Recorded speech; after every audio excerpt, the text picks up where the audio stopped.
Let's take a look at the Linux file system hierarchy and understand where does everything go exactly. Now, the Linux file system is laid out in a tree-like structure, and everything starts from the root directory. So the root directory is actually the root directory of the entire file system hierarchy.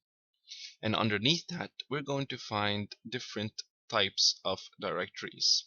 We're just going to go over some of these, and these will differ from one Linux distribution to the other, but more or less you should find these main directories in every Linux distribution out there. We have, for example, the bin directory. The bin directory includes the user binaries, the executables for the user. We have the boot directory. That boot directory includes some files for the bootloader to use in order to boot up the system, in order to boot up the Linux OS.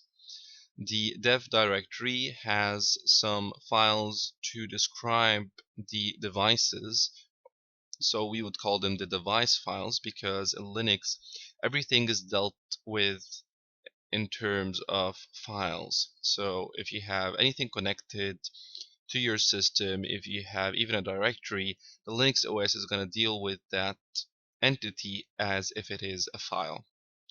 We have the etc directory. This has some host specific system configuration. The home directory. Now the home directory is where your user directories would reside. So in our case, you would find a /home/Ibrahim because that's my username, and you'll see that once we get to the examples. We have a /lib. The /lib directory includes some shared libraries to be used amongst the executables, the binaries, and it also includes some kernel modules. What a kernel is actually the heart and core of the Linux system. The /media. /media is a mount point for removable devices, removable media like USB sticks, for example.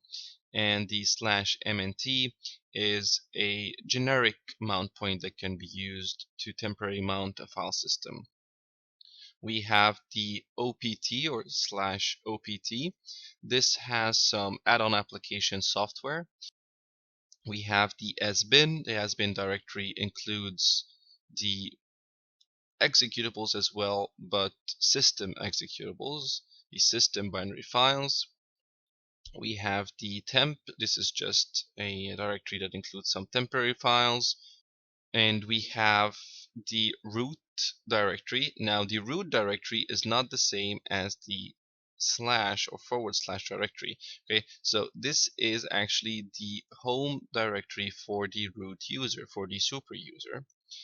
The USR or /USR, this directory is mostly used in multi-user systems to have the user utilities and applications that are shared amongst the users.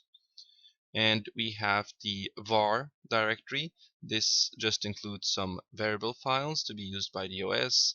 And last but not least, we have the proc directory, and this is just a virtual file system documenting the kernel and process status as text files.